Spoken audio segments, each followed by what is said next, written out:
Marilu Henner first won the hearts of America as Elaine Nardo in the hit TV series Taxi. Playing a divorced mother was still considered a taboo topic in the late 1970s, but Henner created a character that was both beautiful and endearing, and qualities she's still admired for today.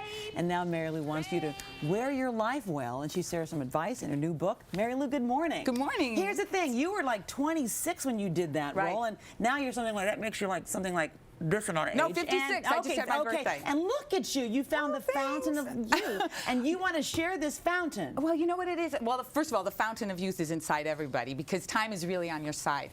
If you can get your life together in a certain way so that it runs efficiently and you eat the right foods and you relate to people well and you set up your environment to win, things like that, it's amazing.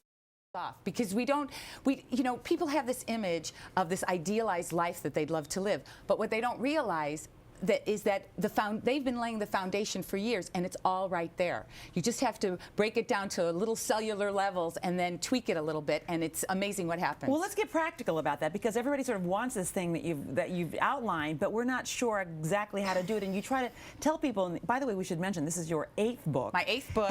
I've been teaching classes online at marilu.com for 9 years, and these classes, the different chapters in the book, they're kind of the best of classes, and they're all things like facing your fears, dealing with self-sabotage, setting up your environment to win, a whole story on detox, because my husband was diagnosed with cancer. My new husband, we've been married a year and a half. Congratulations.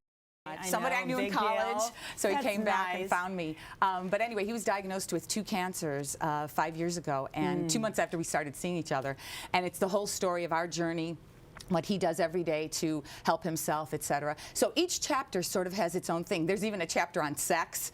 There's a chapter on stress, and so all these different things. Let's take these things one by one, because people listening now want to know, how do you confront your fears? Well, you confront your fears by, first of all, identifying them. We have there's different sections in the book about fear of failure, fear of success, fear of not being perfect, because we have all of those. There's an entire questionnaire that you ask yourself. So I really break it down to all those little things, all those little questions that I've asked myself over years and years of therapy and teaching, etc. People have a really hard time confronting their fears. I mean, they do. It's getting out of zone. They don't want to do it. So what's the value of confronting your fears? The value is that you can either move on from them, or you can say, hey, I'm going to embrace this fear. This is something I either learned from my parents or I developed over time, and I'm going to be a little afraid. Or you can turn it around. I always say, the problem is the solution disguised. And as a result, you can look at a problem and turn it around, give it a 180. So basically, bottom line, you become less fearful because you face your fear. You face your fears. So you don't have to live with as much fear, which is a fantastic But thing. you identify it, because sometimes people walk around with things and they don't know what to do about it. They don't even know how to put a name to it. Well, fear right now is a big deal in this country. It seems to be increasing, and also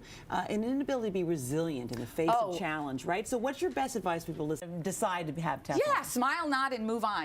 Understand that everybody's coming at you with a different agenda, so whatever they're saying to you may be totally personal to them, but has nothing to do with your real intention. Can I tell you something? You are just going and going, and you've got so much more to say, but we've run out of time. Oh, well. The good news is that you're on a little bit later in the broadcast, so we can hear some more about your suggestions and how you found the secret to the fountain of youth and happiness. It's use what you have to get what you want. Okay, Marilu Henner, you've heard it here. The book is called Wear Your Life Well. Thank you so much. Thanks. And still to come here on Today, how to bring your house